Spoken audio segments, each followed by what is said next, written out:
بتصنع بيه ايس كريم وبتبيعه للمحلات، بيبقى ايس كريم جاهز. يعني ده يعني دي الآلة بقى نفسها. دي الآلة اللي هي بتصنع الايس كريم. يعني انت لما بيروحوا يشتروا ايس كريم، المصنع ده بيبقى غالي جدا، غالي جدا جدا جدا جدا. بص زي اللي مرسوم كده على حضرتك على المكنه ده، لو بصينا مع بعض هنا، شايف الايس كريم هنا؟ ده كده اللي هو المنفوش. الايس كريم هتلاقيها عاليه وما بتقعش. ليه؟ لان هي منفوش اصلا، واخده الموتور بتاعها التبريد الآلي ده بينفش لك الايس كريمه. تمام. اي شاب عايز يعمل مشروع بالنسبه لاي حاجه، بالنسبه للمكن السوفت الايس كريم، او الايس رول برضو الايس كريم، او الغزل او الفشار، او اللهم صل على النبي مكن الوافل، او مكن الاسبريسو، او مطاحن الاسبريسو، اي حاجه ملتزمه للمطاعم والفنادق، واي مشاريع شباب اللي عامل مشروع برضو على عربيه كده، اي مشروع شاب بيبدا بحاجه قليله، كل حاجه ان شاء الله متاحه عندنا. طبعا هناخدكم في قسم كده وهنفرجكم على الحاجات. هنبدا طبعا بمكن الايس كريم زي كده. دي مكنه ايس كريم سوفت، دي ايطالي. بتختلف من مكنه الايس كريم السوفت، في منها 3 انواع، في منها صيني وفي منها تركي وفي منها ايطالي. طبعا الايطالي والتركي بيبقى فيهم مميزات اعلى من الصيني. في ايه؟ ان الايطالي بيبقى فيها 2 موتور، واحد للتشغيل وواحد للتبريد. التبريد دي بتغنيك ان انت بتجيب فريزر خارجي تخزن فيه الايس كريم. يعني احنا هنشغل التلاجة دي، هنصنع منها الايس كريم بتاعها وهنبيع منها برضو.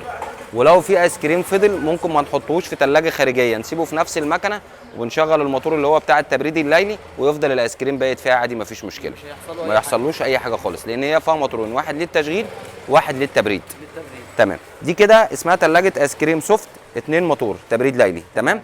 دي بتبقى التلاجة دي عباره عن 3 يدات زي دول، 2 ميكس وواحد الوان.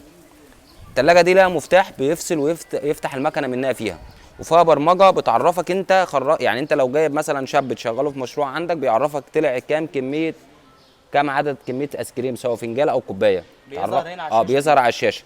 تمام. دي بالنسبه للاعداد بتاعه الايس كريم اللي بتخرج من المكنه. والمكنه دي فيها برده زرار بتغسل المكنه لوحديها وتفصل وتشغل كل حاجه، هي بتبرمجه منها فيها. فيها امكانيات. طبعا بتغسل نفسها، فيها امكانيات جميله جدا. واخد بالك بالنسبه للمكن. والمكن اللي احنا بنتكلم فيه ده يا استاذ احمد، المكن ده جديد، لان خلي بالك في مكن بيبقى يوزد مستعمل.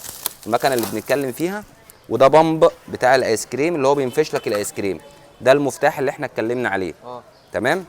اللي هو بيفصل المكنه ويشغلها. ودي البمبات، لو انا عايز انفش الايس كريم بركب دي هنا كده. طب يعني ايه انفش الايس كريم؟ يعني وضح. في ايس كريم كده بيبقى نازل سايل كده، بيبقى مثلا تلاقيه في الكوبايه كده بيبقى حته واحده زي قطعه واحده، وفي ايس كريم بتلاقيه منفوش. تمام. الايس كريمه منفوشه، بتبقى يعني الايس كريمه ما بتبقاش تقيله قوي، بتبقى خفيفه كده ومنفوشه. هي دي معنى كلمه ايه؟ ننفش الايس كريم. التشغيل هنا في واحد 2 ميكس وواحد الوان. يعني واحد بينزل لك ابيض، واحد بينزل لك مثلا اصفر او احمر، حسب اللون اللي انت حاطه في المكنه. والتاني بينزل لك ميكس اللي هو الالوان. احنا لو بصينا هنا هنلاقي مثلا ملون اهو. واحد هتلاقيه كوكتيل، وواحد بينزل معاك الاثنين ساده. مظبوط. ده بالنسبه للثلاث ايه؟ 3 يدات. وناس هنا لو بتصنع بيه ايس كريم وبتبيعه للمحلات، بيبقى ايس كريم جاهز. يعني ده يعني دي الآلة بقى نفسها. دي الآلة اللي هي بتصنع الايس كريم. يعني انت لما بيروحوا يشتروا ايس كريم، واخد بالك، المصنع ده بيبقى غالي جدا، غالي جدا جدا جدا جدا.